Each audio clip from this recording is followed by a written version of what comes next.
जैसे लोग आते हैं ना कि साहब लुट गया मैं। अब ये जो लोग आते हैं नॉर्मली मेरे पास, वो एवरेज लॉस उनका 2 करोड़, 5 करोड़, 6 करोड़, 50-60 लाख तो होते ही है। मतलब इतने वाले चल रहे हैं। जिस बंदे ने इतना कमा लिया कि वो इतना पैसा फ्रॉड में गंवा सकता है, उसका आईक्यू कुछ तो होगा। कुछ तो होगा। ऐसे तो ना उसने कमा लिया था। अब वो बंदा जो इतना आईक्यू वाला है, उसको जिसने लूटा है उसका आईक्यू इससे भी तेज होगा, पहली चीज। अब ये बंदा मेरे से कह रहा है सर, वो कह रहा है कि ये 30% टैक्स की दे दो तो पैसा वापस कर दूंगा। मैंने कितना क्या तुम्हारा? मैंने कहा 18 करोड़। मैंने उससे कहा उसी में से काट ले। नहीं नहीं, वो कह रहा है ये अलग अकाउंट में जाएगा। ये वो बंदा है जो अच्छा आईक्यू वाला है।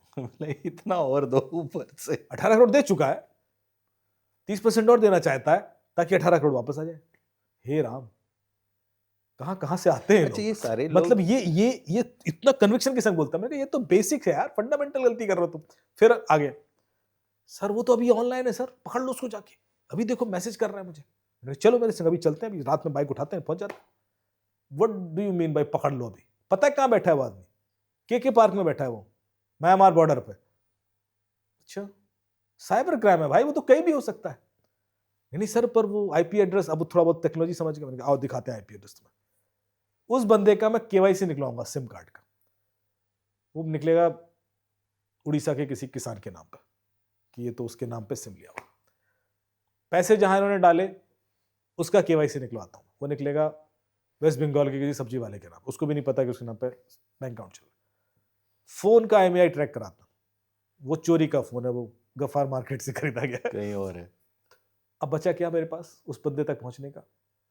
अब मैंने कहा साहब उसकी लोकेशन वहीं चलते हैं, चलो रात में चलते हैं वहीं।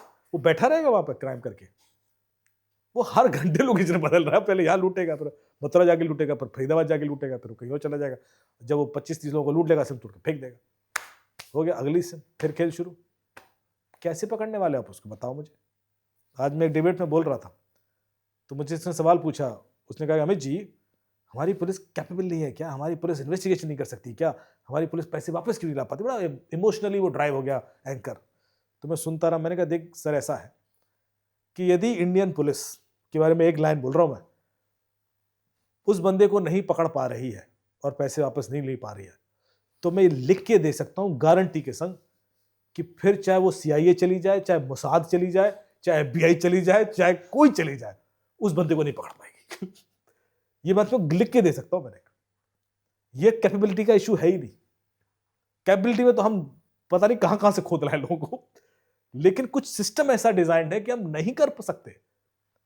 और कल के दिन हम पकड़ भी लें तो हम कोर्ट में नहीं प्रूव कर सकते साबित कि नहीं यही कर बंदा था, सकते। क्योंकि उसके नाम पे कुछ था ही नहीं। मान लो मैं जाके उठा भी लाता हूं, कूट काट के 2-4 लोग मारे, पता यहां कौन क्राइम कर रहा है, कुछ भी करूंगा, मैं ले आऊंगा।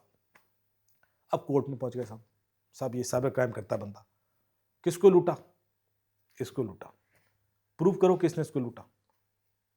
अब चुप, ना बैंक अकाउंट इसके नाम पे है, ना सिम इसके नाम पे, ना फोन इसका है, तो फिर कैसे प्रूव करोगे कि इसने लूटा?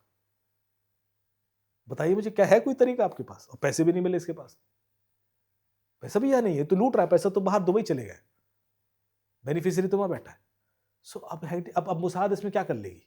कोई भी इसमें क्या कोई भी करेगा? तो आप बेसिकली कैपेबिलिटी पर शक मत कीजिए। सिस्टम, इसी वजह से संचार साथी का हल्ला हुआ। संचार साथी लाइव इसलिए गया ताकि हम प्रोएक्टिव क्राइम कर्व कर सकें, क्योंकि आफ्टर पोस्टमार्टम करना, उसके बाद पकड़ना मुश्किल हो जाता है।